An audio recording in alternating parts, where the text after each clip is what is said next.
Ya, shalom saudara-saudaraku yang terkasih.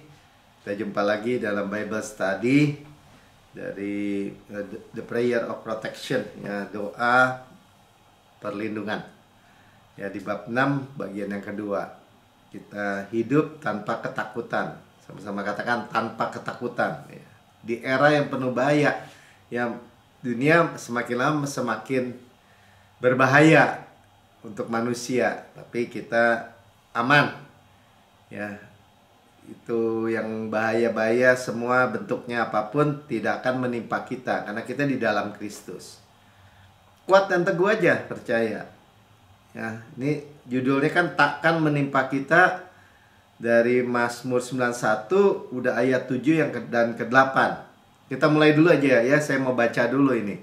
Ya, minggu Jumat lalu kita udah baca, tapi kita baca lagi. Ya, walau 1000 orang rebah di sisimu, rebah tuh maksudnya mati ya, dan 10.000 di sebelah kananmu, bahkan dekat nih kalau aku bilang kanan, tetapi itu tak akan menimpamu. Ya, tak akan itu tidak akan. Kalau Tuhan bilang tidak akan, ya tidak akan, absolut mutlak. Ya, engkau hanya menontonnya dengan matamu sendiri. Ya, artinya ini ada penjelasan. Ya, orang rebah misalnya, ya tapi kena juga, tapi cacat pak, tapi nggak mati. Nggak juga, kita nonton, dia bilang, dengan mata kita sendiri dan melihat pembalasan terhadap orang fasik. Jadi yang kena siapa? Ya orang fasik. Orang fasik siapa? Ya orang yang nggak percaya Yesus. Udah gitu aja gampangnya. Ini sangat penting saudara. Ini sangat penting karena urusan hidup dan mati. Ya kan, tentang 1000 rebah di sisi kiri. Ya 1000 bicara banyak. Kalau udah 10.000 itu berlaksa-laksa, bahasa Alkitab tuh udah nggak terhitung. Nah, kita memiliki Yesus yang sudah mati buat kita supaya kita hidup. Yesus yang datang supaya kita hidup, namanya dengan segala kelimpahan. Ya, dunia nggak akan percaya kayak begini. Ya, ini dari sistem agama juga nggak akan percaya. Ya, saudara dengar aja kalau di rumah duka, ya khotbah-khotbah, mau agama apa sebenarnya sama. Karena kematian itu dianggap sebagai suatu hal yang mutlak bahkan. Kalau kita kehidupan, ya hidup bahkan dimudahkan lagi, tambah hari tambah kuat, itu akan sangat berbeda dengan sistem dunia. Nah,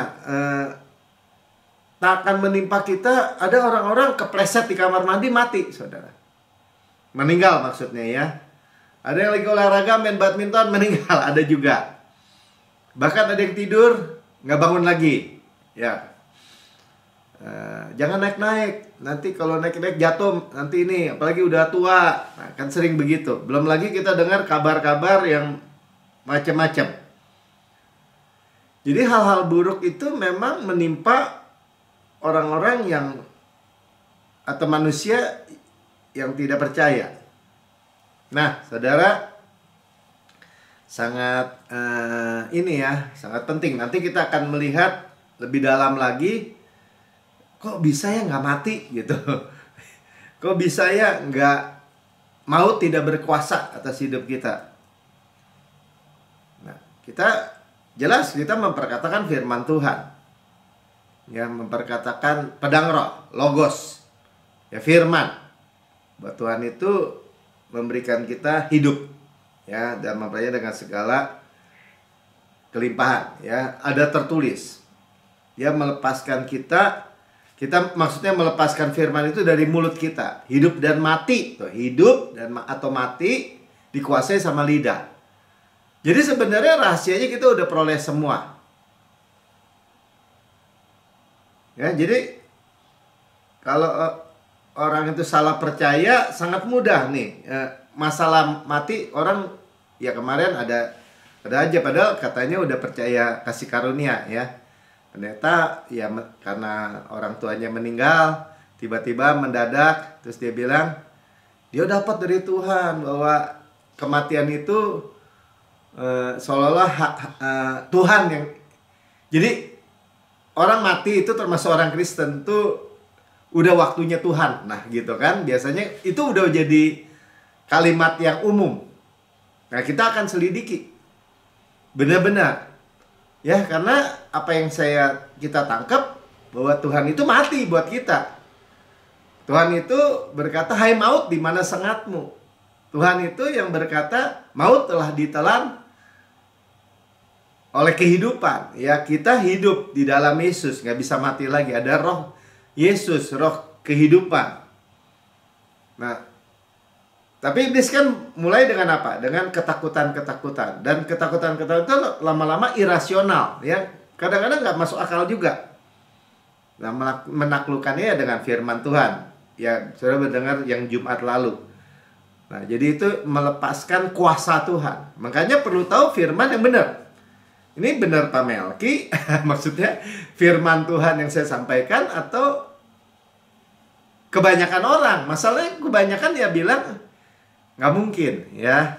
Tapi kita karena ini agak irasional, saya mau baca kesaksian-kesaksian aja ya. Ini banyak kesaksian, tapi nanti kita lihat firman-firmannya. Ya, saya mau mulai dari melepaskan kuasa Tuhan dalam situasi yang sedang dihadapi. Ya, ini dari Megan, orang Minnesota, ya, Amerika. Saya baca ya. Saya didiagnosa mengidap kanker tenggorokan dan leher. Setelah menjalani serangkaian pengobatan, saya sembuh. Sejumlah tes menunjukkan kanker tidak ada lagi. Namun 2 tahun kemudian dokter menemukan ada benjolan lagi di tenggorokan saya. Saya mulai menyaksikan Joseph Prince di televisi. Ia membagikan kesaksian saya tentang seorang wanita yang mempercayai sungguh-sungguh 1 Yohanes 4 ayat 17. Karena sama seperti dia, kita juga ada di dunia ini. As he is, so are we in this world. Ya, akhirnya tidak perlu menjalani operasi apapun. Ya, jadi apakah Yesus punya kanker? Nggak ada. Demikian saya di bumi ini. Nah, sesimpel itu kan. Jadi saya ikut mempercayai firman Tuhan ini dengan sungguh-sungguh. Pikiran pertama yang muncul dalam benak saya setelah mendengar diagnosa dokter adalah, karena saya sama seperti Yesus, saya juga ada diam dalam dunia ini. Karena Yesus tidak mengidap kanker, saya juga tidak. Rasa takut berusaha masuk ke pikiran saya selama beberapa hari berikutnya. Tapi saya mempercayainya, terus memperkatakan 1 Yohanes 4 ayat 17. Saat diberi tahu bahwa saya kemungkinan mengidap kanker kembali, saya disarankan untuk menjalani biopsi. Selain itu, dokter juga mengatakan saya mungkin perlu menjalani toksilektomi bilateral, satu prosedur untuk mengangkat toksil. Ketika sedang mempersiapkan untuk menjalani pembedahan, saya ditanya mungkin ada sesuatu yang ingin saya sampaikan. Saya menjawab ya. Ketika dokter hendak melakukan pembedahan, ia mengatakan bahwa operasi tidak jadi dilaksanakan karena kanker itu tidak ada sama sekali. Dan persis seperti itulah yang terjadi. Toksilektomi dibatalkan karena biopsi menunjukkan bahwa saya tidak mengidap kanker sama sekali. Ketika mendengar kabar sukacita tersebut, saya tersenyum dan berkata, "Terima kasih Yesus. Saya menyimpan buku Anda 100 days, 100 days of favor, 100 hari perkenanan." Salah satu halamannya mengajarkan tentang 1 Yohanes 4 ayat 17. Saya menaruh pembatas buku di halaman tersebut dan berulang kali membacanya. Hingga saat ini saya terus-menerus dimerdekakan oleh Injil Kasih Karunia. Terima kasih Pastor Prince. Sudah lihat ya, kanker, kita memperkatakan firman seperti pedang, ya, bermata dua. Firman logos, perkataan Kristus, iblis hancur, musuh-musuh hancur, penyakit hancur. Luar biasa. Ya, jadi bukan sesuatu hal yang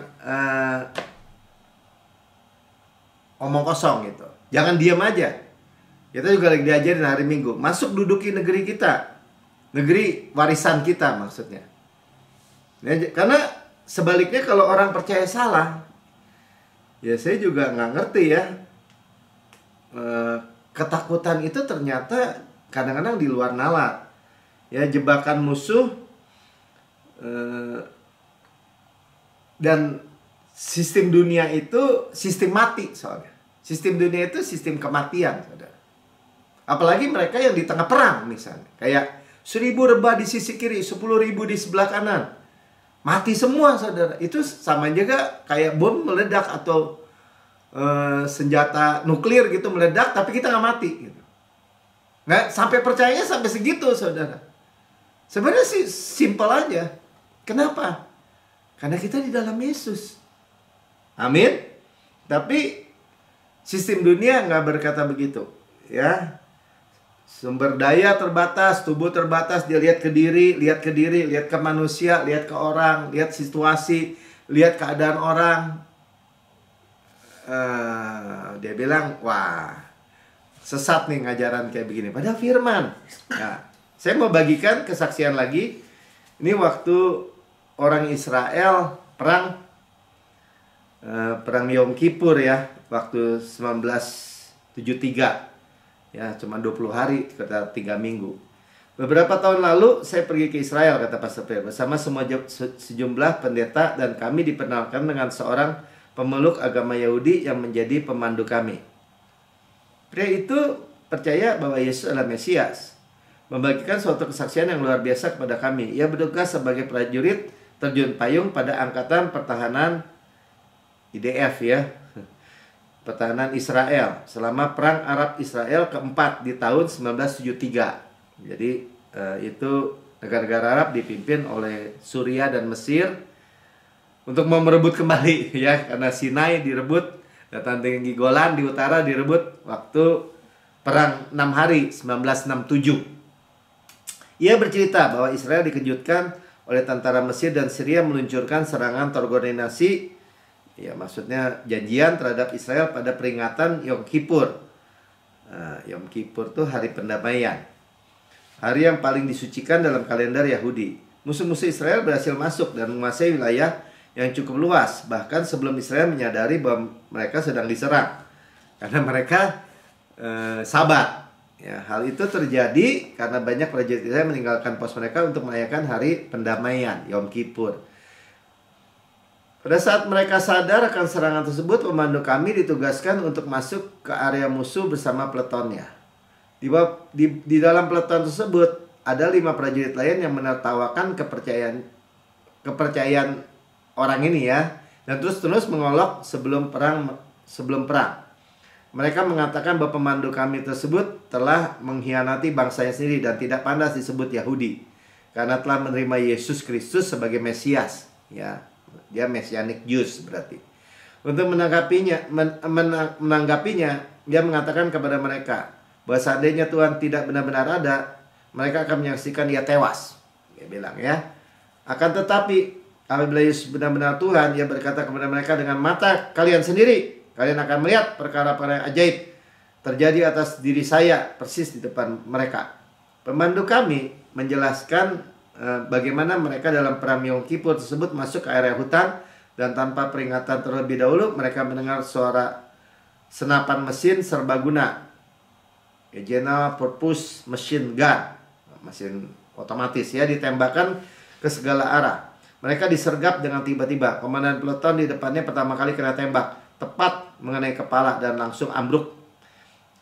Sebagai wakil komandan, pemandu kami segera mengambil alih komando. Sembari melepaskan serangkaian tembakan, ia berteriak memerintahkan kepada pasukannya untuk menembak ke arah kiri. Dan sekelompok lainnya mengarahkan tembakan ke balik bebatuan di arah berlawanan. Namun ia sama sekali tidak mendengar jawaban dari pasukannya. Saat menoleh, ia baru menyadari bahwa tidak ada seorang pun di sana. Ditinggalin ya, kabur semua. Seluruh pasukan sudah terjun ke parit dan menjadi satu-satunya berdiri di tempat terbuka. Dia menghadap mereka dan melongok ke dalam parit. Salah seorang dari mereka memberi isyarat agar dia ikut terjun. Teriaknya, "Ayo, kamu akan tewas, kamu akan tewas." Pemandu kami tidak mengindahkan teriakan itu. Sebaliknya ia balas berseru, "Keluarlah dan lawan. Keluarlah dari situ dan lawanlah." Sementara berdiri di sana, tiba-tiba ia menyadari ada peluru GPMG itu tadi ya, machine gun itu, berterbangan di sekelilingnya begitu banyak sehingga bunyinya seperti kawanan lebah yang mendengung mengitari kepala. Rekan-rekan sepasukannya termasuk 5 orang yang sering mengolok-oloknya terperangah menatap bahwa ia sadar bahwa maka sadarlah ia apa yang sedang terjadi. Di tengah-tengah berondongan peluru, Tuhan telah melindunginya. Ia sendiri menjadi sasaran empuk di tempat terbuka, sementara rekan-rekannya bersembunyi di dalam parit. Gemetar ketakutan, letusan peluru mulai pepohonan sekitar membuat daun-daun berguguran di sekelilingnya. Namun tak satu peluru pun mengenainya. Ia melongok ke dalam parit dan berteriak kepada rekan-rekannya, "Mata kalian sendiri melihat. Sekarang percayakah kalian?"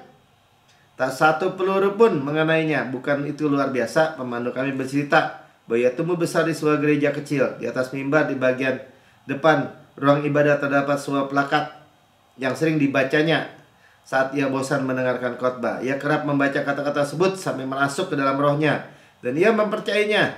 Baik, Anda ingin tahu bunyi kata-kata tersebut?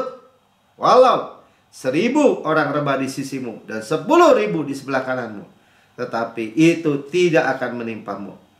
Ia tumbuh besar dengan keyakinan bahwa barang siapapun yang rebah di sekelilingnya tidak akan pernah menimpanya. Faktanya, ketika peluru berdesingan melewatinya, ia bercerita bahwa ia sama sekali tidak takut akan terkena salah satunya.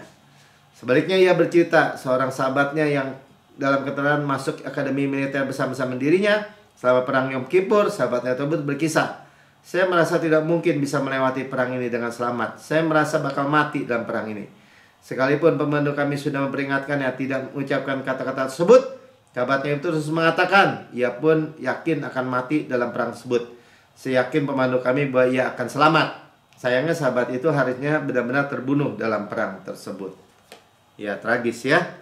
Ini kembali lagi masalah kepercayaan, masalah belief system. Sudah lihat ya, dalam perang 6 hari semua peluru begitu. Nah, itu terbukti. Maksudnya gitu aja deh. Ya, 1.000 rebah di sisi kiri, bicara kematian, ya, tapi itu tidak menimpa kita. Sudah, kita berdiri teguh aja. Buktinya nggak mati tuh orang. Amin. Ya, karena coba sekali lagi, saudara, kalau ya ada keluarganya, bukan keluarga, temennya atau siapa yang udah meninggal, kadang-kadang yang perkataan-perkataan bahwa oh dia bisa kena, ya bisa kena kamu, itu jadi kayak hari-hari, saudara. Soalnya saya lihat sendiri kemarin tuh, ya. Jadi pendeta itu bilang bahwa Tuhan itu, kematian itu dari Tuhan gitu. Tuhan memberikan kehidupan. Sama-sama saya katakan, Tuhan memberikan kita hidup, memberikan kita hidup, memberikan saya hidup. Harus yakin, saudara. Bukan kematian. Ya, nanti kita terusin. Iblis itu hanya mendakwa. Wahyu 12 ayat 10.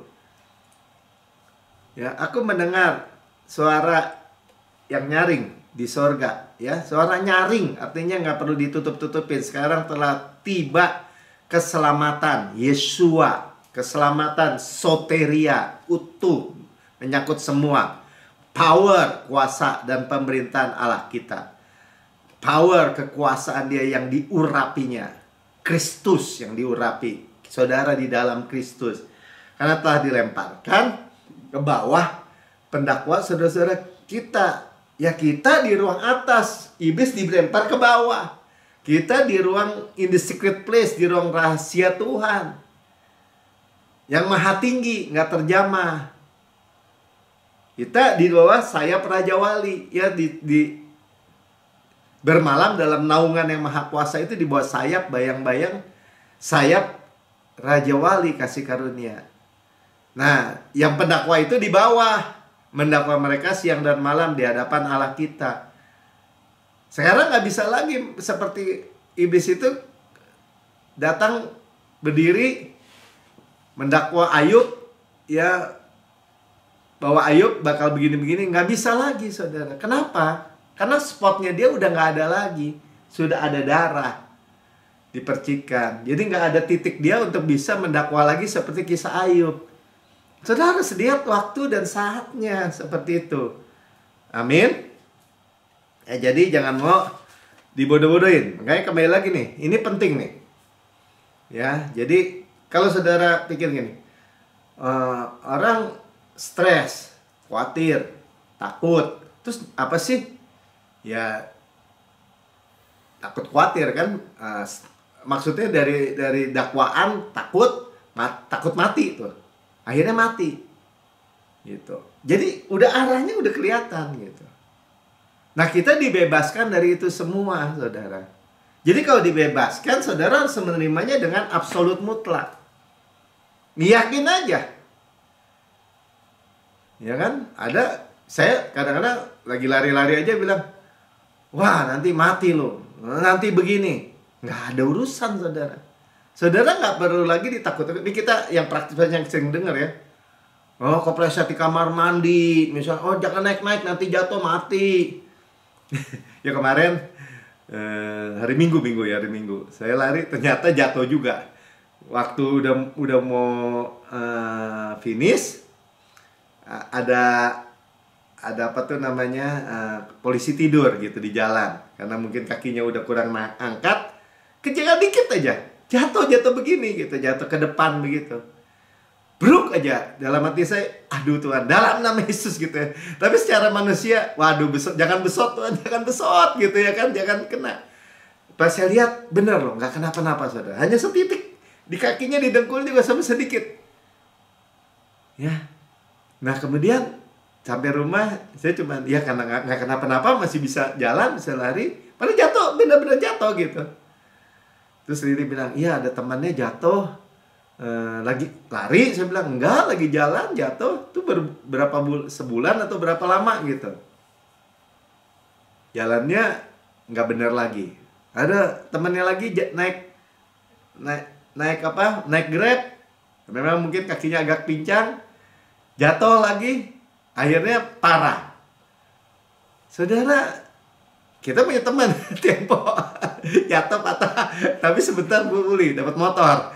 Saudara, beda kita, beda. Itu belief itu penting sekali.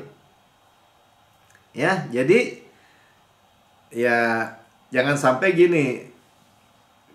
Di buku ini ditulis ya, teman sebaya meninggal, terus ada laporan lab, laporan dokter, fatalsannya gini.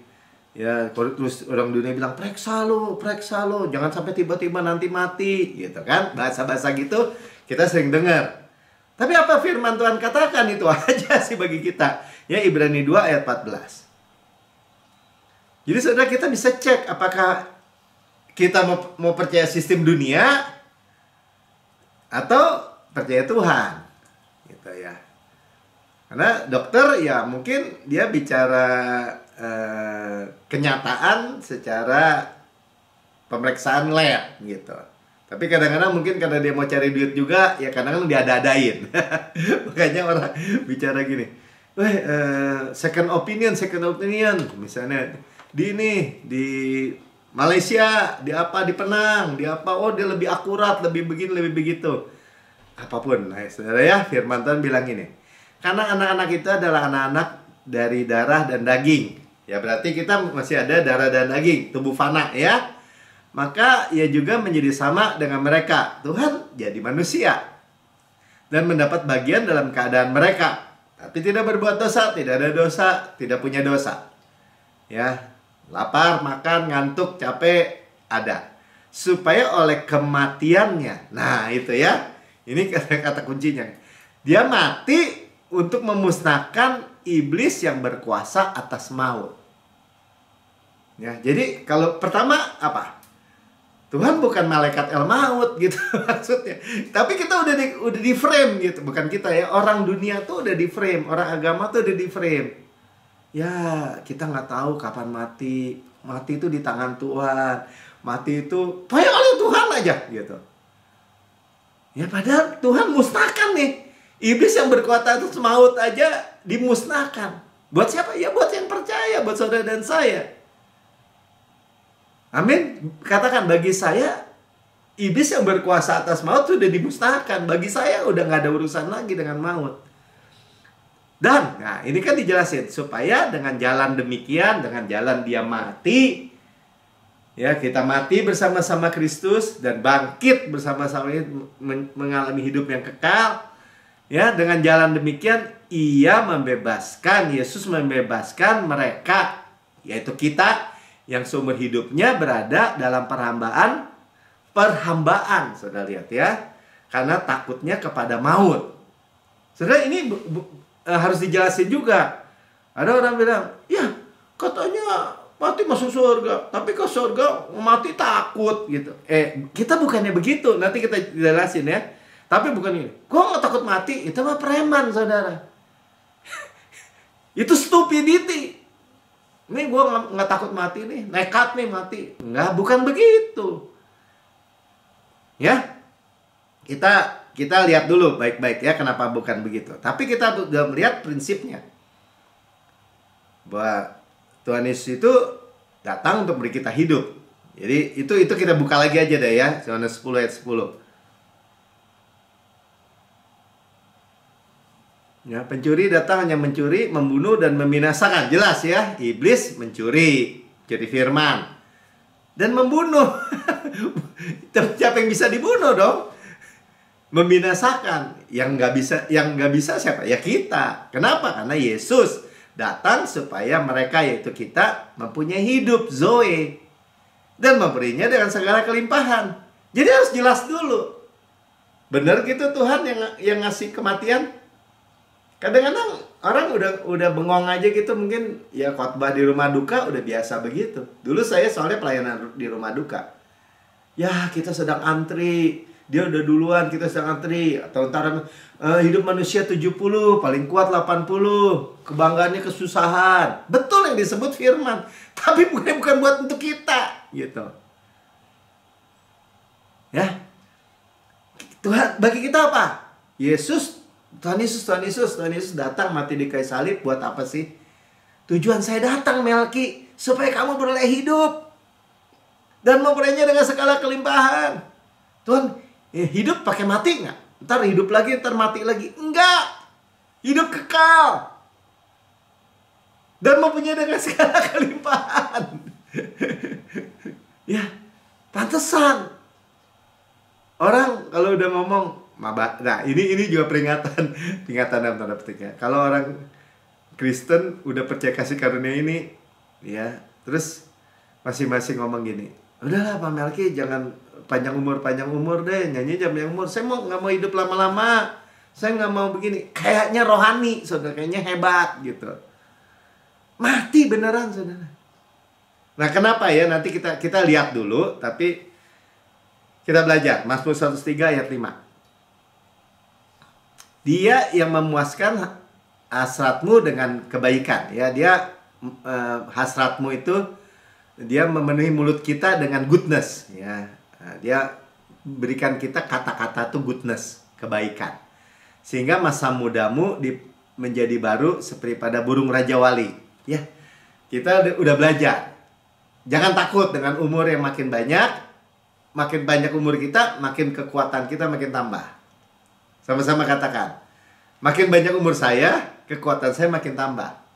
Jadi kalau banyak-banyakan umur, kalau dunia bilang makin ringkih, makin lemah, makin bahaya, makin dekat mati, jauh dekat sini, dekat sana jauh sini. Nah, tuh ada orang bilang begitu istilahnya. Enggak, kita diperbarui sepeda burung Raja Wali. Ya. Dia Ulangan 33 hari Minggu kita dengar ya, bertambah hari bertambah kekuatan kita. Jadi memang berbeda. Sekali lagi, kalau kita bicara sama orang dunia mungkin kita diketawain, atau orang Kristen yang sudah dicekokin bahwa Tuhan itu kasih mati gitu. Ya umur kita nggak tahu, umur kan di tangan Tuhan. Ya umur di tangan Tuhan gimana? Tuhan bilang, aku memberikan kamu hidup ya, dengan panjang umur ku kenyangkan. Coba baca lagi aja Mazmur 91. Dengan panjang umur akan ku kenyangkan dia. Kalau Tuhan bilang tuh, Melki dengan panjang umur ku kenyangkan kamu. Kamu kenyangnya berapa Melki? Gitu kan? Dan akan ku perlihatkan kepadanya keselamatan daripadaku. Kita diberikan diwahyukan Yesua keselamatan tuh. Karena kita diwahyukan Yesua, maka kita memiliki long life, many good days, dengan baik, dengan sehat, tambah kuat. Nah ini kalau nggak mantep saudara, terus terang aja saya ngomong ya. Kalau orang yang jago ngomong, khotbahnya jago gitu ya, itu udah kayak bener aja gitu, bahwa Tuhan itu Tuhan yang memberi, Tuhan yang mengambil, Tuhan yang kayaknya Tuhan tuh malaikat maut gitu. Kita nggak tahu kapan, kita harus bersiap-siap, berjaga-jaga, nggak tahu besok juga bisa mati. Kita kan nggak tahu. Ya saya pikir, terus ada istilah gini, tuh kalau yang dia merasa lebih mudaan dan orang lain lebih tuaan, dia udah anggapnya, oh dia pasti mati duluan, gitu. Saudara, ini urusannya kembali lagi. 1.000 rebah di sisi kita, walau 10.000 di sebelah kanan kita, tapi itu tidak akan menimpa kita. Percaya nggak? Kembali lagi, ya. Coba kita lihat 1 Petrus 3 ayat 10. Siapa yang mau mencintai hidup? Nah, ini kata kuncinya ya. Jadi nggak ada orang ini, ya, kecuali saudara ya, kecuali gini, seperti Rasul Paulus. Dia udah melihat tugas saya udah selesai Tuhan. Saya udah garis akhir. Pulang ya pulang saudara. Gak ada masalah. Tapi kalau dia bilang kita mencintai hidup atau mencintai kematian? Mencintai hidup. Dan Tuhan itu adalah hidup kita. Zoe. Nafas hidup. Jadi kematian itu, maut itu enemy kan, penyakit enemy, musuh Tuhan. Maut bukan musuh Tuhan. Nanti kita baca ya. Dia mengalahkan maut. Ya, musuh terakhir disebutnya maut. Ya jangan dicampur-campur dong. Masa Tuhan kerjasama sama musuh? Ya jelas saja Tuhan ngasih hidup apa kasih maut? Tuhan kasih kesehatan apa kasih kematian? Tuhan kasih kemudahan apa Tuhan ngasih ringkih? Hancur hidup. Kita harus pisahkan dengan benar. Amin. Ya, dan mau melihat hari-hari baik. Sudah diberi kita hidup many good days. Gitu. Jadi hidup dengan bahagia. Many good days. Ia harus menjaga lidahnya terhadap yang jahat. Makanya tadi dikatakan kan, Tuhan memuaskan mulut kita dengan goodness. Jaga lidah kita terhadap yang jahat. Ya kalau saya dengar kemarin orang itu khotbah, ya kan, tangan Tuhan, amin. Orang ngangguk-ngangguk, amin. Kita harus siap-siap ya, harus bisa mati kapan aja, amin. Amin, gitu. Gak bisa begitu. Bibir terhadap ucapan-ucapan yang menipu. Jaga bibir kita ucapan menipu. Nggak amin bagi saya. Yang saya tahu, Yesus memberi saya hidup. Dan makanya dengan segala kelimpahan. Yang saya tahu, Tuhan Yesus, firman Kristus memberikan kehidupan yang bahagia. Jalan-jalan penuh bahagia, hari-hari baik. Dimudahkan lagi. Itu ucapan-ucapan yang bukan menipu. Ucapan-ucapan bahagia. Yang percaya katakan amin. Ya, jadi harus jelas. Hari-hari ini kalau saudara misalnya yang ngunjungin ke rumah duka, apa tuh melayat, melawat atau apapun lah ya, jangan main amin aja itu. Itu dangerous kalau buat saya. Ya, karena bukan untuk kita. Bagi kita Yesus sudah mati. Ya, jadi saudara juga kalau dengar kepleset di kamar mandi terus takut gitu ya kan. Supaya takut dulu sih masalahnya. Olahraga lu orang mati tuh. Nah, misalnya lari mati di tengah jalan. Pokoknya ada aja deh. Nah, ya, kita bukan. Jadi ini kejebakannya soalnya begini. Kok jadi takut mati? Enggak. Kita nggak akan mati selama-lamanya. Kalaupun meninggal, itu namanya merem di bumi, melek di sorga. Apa tuh? Tidur. Kita udah continuous hidup kekal. Begitu. Cuma karena kita hidup di akhir zaman, kenapa kita nggak berdoa untuk rapture misalnya gitu? Nggak mengalami harus mati dulu. Memang rame-rame kita ketemu Yesus. Jadi bukan kita menghakimi yang udah meninggal. Yang udah meninggal udah bersama Yesus, betul. Tapi kita mencintai hidup dan menerima hari-hari baik. Ya, kalau orang udah bosan hidup gitu, atau sebaliknya tadi kayak preman gitu atau mafia, berani mati gitu. Wah, nggak takut mati. Bukan nggak takut mati, itu namanya stupid. Kita bukannya stupid. Ya. Oke, ayat terakhir. Jadi sekali lagi harus jelas pemisahannya. Ya, kalau Tuhan kasih bilang itu tidak menimpa kita, arti itu kita tidak akan ditimpa kematian. Nah, ya tadi udah keluar ya, 1 Korintus 15 ayat 26, musuh yang terakhir yang dibinasakan ialah maut. Ya, penyakit musuh Tuhan, maut musuh Tuhan. Dan Tuhan bebaskan kita dari musuh. Dan jangan ketakutan musuh Tuhan juga kan. Jangan pakai Bapak kita, dia suruh kerjasama sama kematian, sama penyakit, sama ketakutan. Saya nggak mau. Absolut mutlak. Ya, kalau Tuhan bilang, Melki, saya udah berikan kamu hidup dan menjadikan segala kelimpahan, hidup yang kekal. Saya katakan gini, amin. Tadi ya, seperti kesaksian yang dibaca. Sebagaimana Yesus di surga, demikian saya di bumi. Amin. Nggak ada Yesus mati mendadak begitu. Nggak ada. Ya, bahkan Yesus tidak pernah bisa dibunuh. Kenapa? Dia menyerahkan nyawa untuk saudara dan saya. Amin. Ya, jadi jelas ya, soal ini harus clear, harus jelas, ya, harus benar-benar terbuka, ya, nggak ada perlu ditakut-takutin, ya. Maut, penyakit tidak bisa menakut-nakuti kita lagi karena sudah dikalahkan.